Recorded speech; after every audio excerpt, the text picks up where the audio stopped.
So Debra Granik, everybody was wondering how you were going to follow up Winter's Bone, and now 8 years later we have Leave No Trace, which is another story about rural life. Why did you choose this as your follow-up? Well, I read a lot of novels and scripts, and this novel by Peter Rock called My Abandonment was something that immediately drew me in. You know, it starts with a mystery. It starts with a mystery about why a family is living undetected in a municipal park outside Portland, and how they managed to do that and be undetected for 4 years. And the authorities were puzzled. The townsfolk were puzzled. That was enough to draw me in. I'm curious about any stories about ordinary people in our country who live against the grain, and I wanted to know why and how. I think your instincts were right. And the first reaction I had to the movie was, gosh, I wish I was off the grid right now. And I know, you took a while to get this project going, but I think for its message and the type of film it is, I think I love Winter's Bone, but those people were not nice people that we were seeing for the most part. John Hawkes came through, but that was about it. But I think for this, what amazed me was when they get caught by the park officials or whoever, and you think something bad is going to happen, right? They're going to do something to them. And they don't. And like throughout the film, everyone is unfailingly kind and generous and wanting to help this traumatized veteran of war and his daughter. And, it makes you feel, it's almost the exact opposite of what happens in Winter's Bone. And I think, and both have a young girl in it and family matters and things like that. But I think, that struck me. And I don't know if you thought about that a lot, that this would be a kind of a different kind of view of humanity, that even, and the thing that was important to me too, is that you never, no matter what they do for him, he can't heal. There's something broken in there that he has to figure out if he can. Yeah. And, that was felt real to me, that you can't just snap your fingers with psychiatry or anything. It's just not going to happen. He's maybe too far gone. So. Yeah, no, I think that's a very tender and truly heartache part of the story, that he was living in a way that he could function pretty highly, and he wanted to teach. Felt like he was in a hurry almost to teach everything that he could teach to his daughter, everything that he had that was worthy and rich and good, and he wanted, whether it be, his affection for Henry David Thoreau, and the questions that American philosopher was asking, or whether it was very solid things he had learned in his military service about how to conduct oneself, right.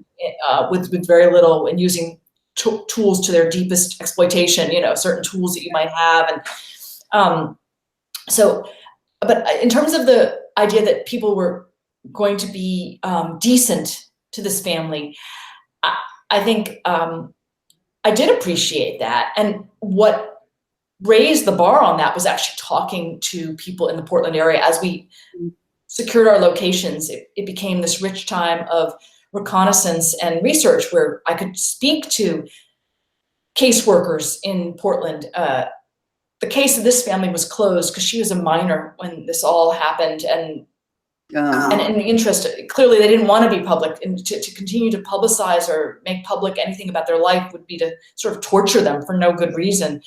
But the social workers could talk about parallel cases, similar things. And what I realized was, I'm not going to throw the social workers under the bus. This story doesn't need to do that. They're not. They became social workers because they wanted to produce as much as possible positive interventions. Yeah. To help people, when they can. Doesn't mean that systems get botched and whatnot, but the fact is their intentions, I needed to at least represent what they were intending to do. And similarly, when I went to a truck stop to ask, how do you deal with a minor? How do you know if they're in trouble? How do you triage whether, you could, it's against the law to give people a lift, but if someone's really needing it, how do you make that decision? You know, and story after story was starting to accumulate that mostly people want to be decent when they can. People like to help. And I think anti-social media and the climate in which we're living make us think and take down culture that mostly we're rotten. Mostly we couldn't be bothered with another person's plight. And I think we started to be surprised by decency. And I think that's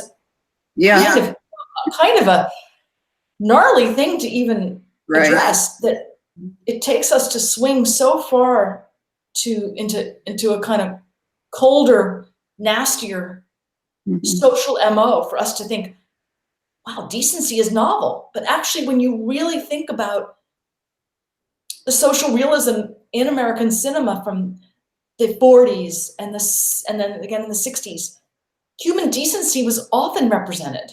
Yeah. No, I think you're right. Yeah. Well, thank you for presenting again. One of the things we were talking about was how you keep things sort of deliberately vague about Ben Foster's past. You know, you drop little hints about things that happened to him while he was overseas fighting in the military, but you really do a good job of sort of making him representative of a lot of soldiers' experiences. And I mean, in this country, we talk all the time about supporting the troops, and we do that while they're on foreign soil fighting. Yeah. But when they come back, as you portray in this film, you know, they often end up homeless, or, you know, I mean, they're suffering from post-traumatic stress disorder. I mean, can you talk a bit about portraying that aspect in the film? Well, I got schooled so beautifully before this film. I did a film called Stray Dog, and that was between Winter's Bone and this. And I got to have a 3-year dialogue with veterans.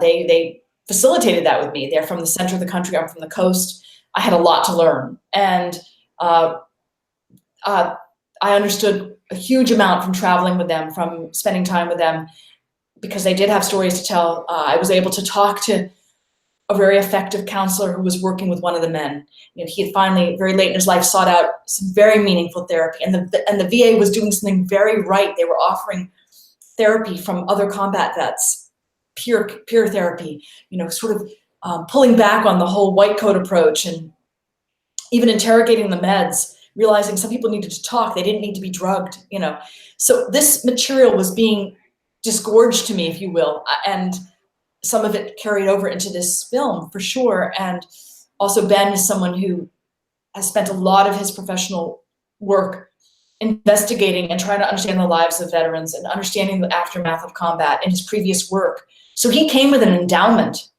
of care and interest and experience in portraying with sensitivity the veteran experience, a veteran experience, not the, there's not one category, but a version of it, you know.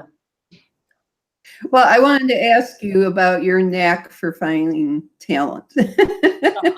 And Thomasin is your latest find. And I think, you know, you would not even know she wasn't all that, you know, experienced in the art of film acting, but her and Ben are such a magic couple together. And I think, at least in my mind, that there are fewer films about fathers and especially teenage cusp daughters than there are with mothers. And so I always appreciate a father-daughter story.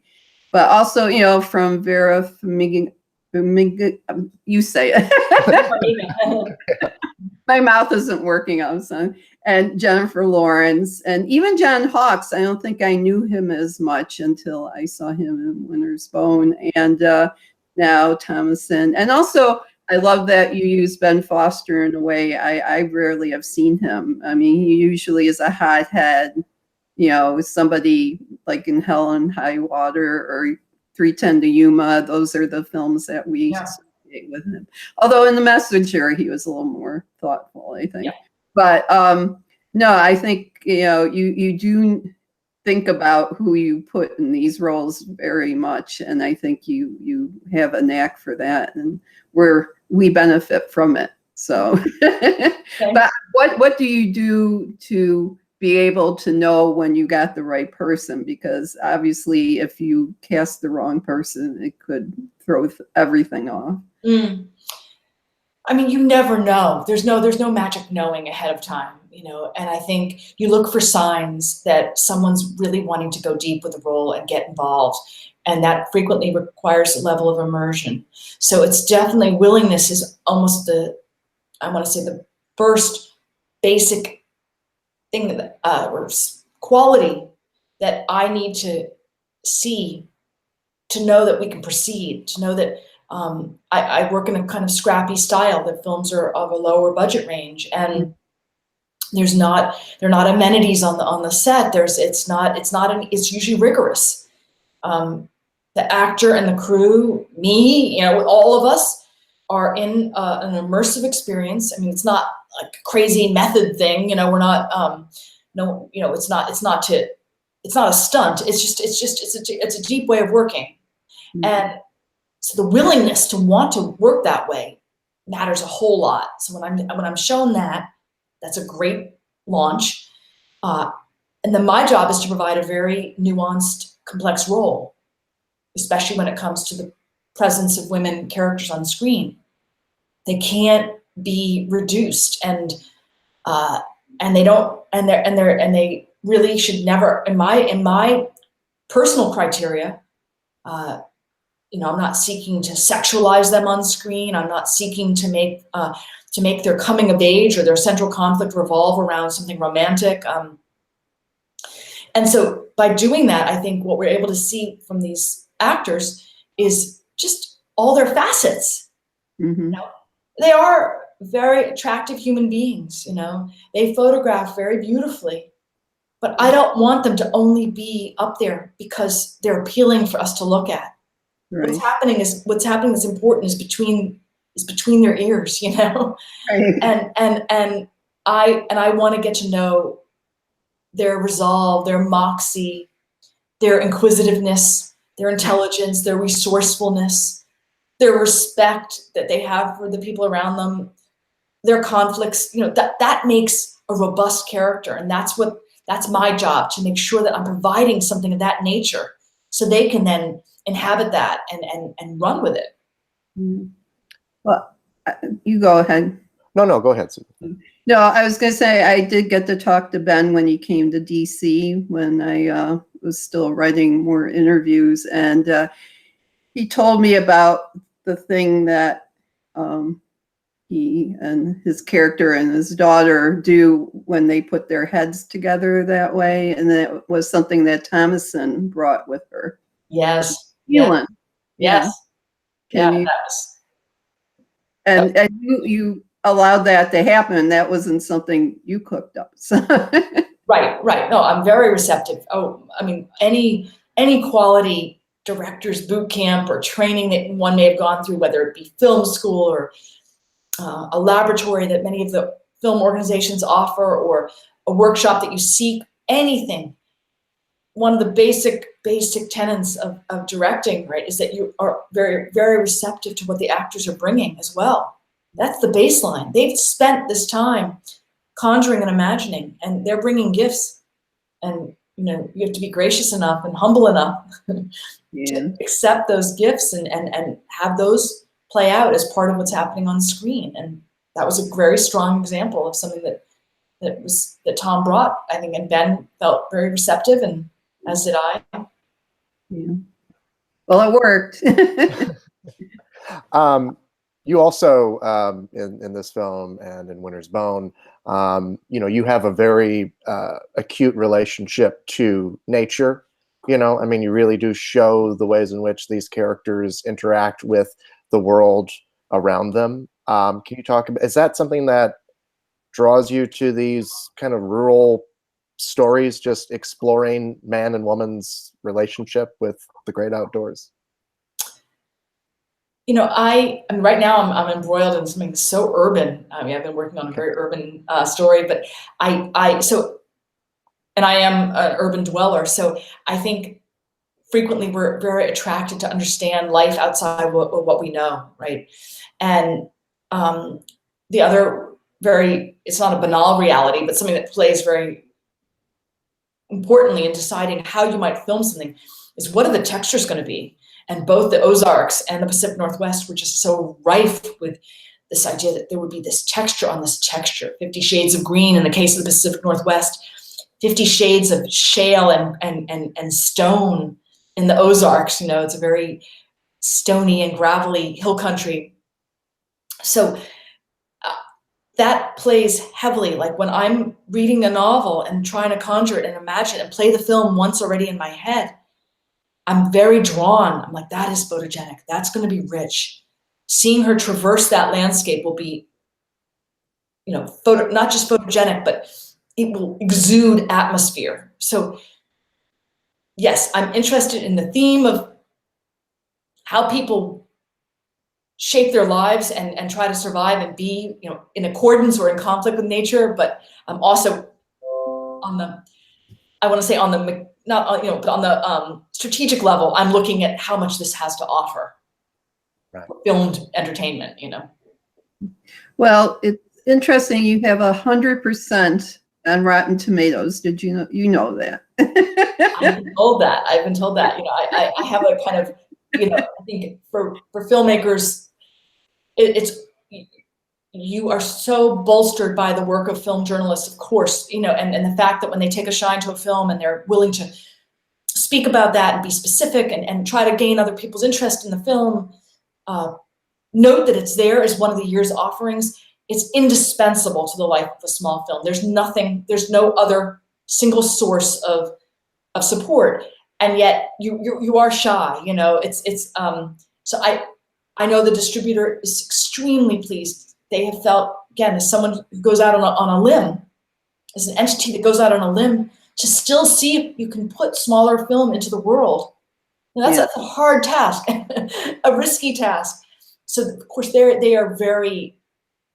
watch that and they take note of it, and it means a lot to them. And then by extension, it means a whole lot to the filmmaking team that made this film. And before we let you go, just going off of that, the Oscar recognition that you received for Winter's Bone, this tiny little movie that got these 4 major Oscar nominations, including one for yourself. What did that recognition? Not for me. There was no nomination for me. You got for screenwriting. For the film. Right? No, there was no nomination for director. I don't. About screenwriting. Yeah, the director category is still a male category. It's very, very only one out of, I think, 90 years. Yeah. 1 out of 90. Jane was nominated and Catherine, so it's 2 out of 90 years. And then in Cannes, it's about, I think, 3 out of 71 years. So as you know, the director category is a male category until we decide to change that. Yeah. I've never been nominated as a director. Mm-hmm. But the film did get recognition, and of course that helps me as a director. Mm-hmm. So I don't know when that change will happen. I know they said it was time's up last year, but I don't think that took. I think it takes a couple of years, but maybe take a decade if we're lucky. Yes, exactly. I mean, it took a long time to integrate the lunch counters, a really long time. Yeah. So it didn't happen the first time that we thought we had some civil rights going, So but that's okay. But anyway, it was an honest mistake. I didn't mean to jump at you. I just needed to correct it because otherwise we have like a falsehood going out, I was referring to the screenwriting category. You were, okay. Yeah, not for. I know about that statistic. I hope it changes one of these days for women and all people. Yes. Yeah. No, sorry. Yeah, I was just thinking that. Yes, but yes, you're fine. Nomination, it was tremendously helpful. But you mentioned you are working on something new. Yes. And hopefully it won't take 8 years, right? I hope not. I think we've found some, like back and it's been wonderful. A lot of financiers that are willing to see that every year something in the social realist category gets made for the United States total output. Those financiers are showing up, and they've been there now for the last couple of years, and they're also very brave financiers who are open to trying to introduce new talent, which that's a big deal. It's a big deal. You can count on one hand the financiers that are visionary like that. And so I always want them to get a lot of props and be, acknowledged, because it starts there, I think, actually, with the flow of, it takes a lot of money to make films. Even in the low budget category, 3 million, 4 million, that's money, and that's money with someone taking a risk. Well, I don't think you're a risk, but I think you pretty much pay off every time. So thank you. Oh, thank you. I work frugally. Yeah. Well, thank you so much for your time. Congratulations on the movie. Like Susan, I hope that I don't have to wait another 8 years to see one. Thank you. Thank you both very much for your interest, and it's very appreciated. You're welcome. Have a good one. Thank you.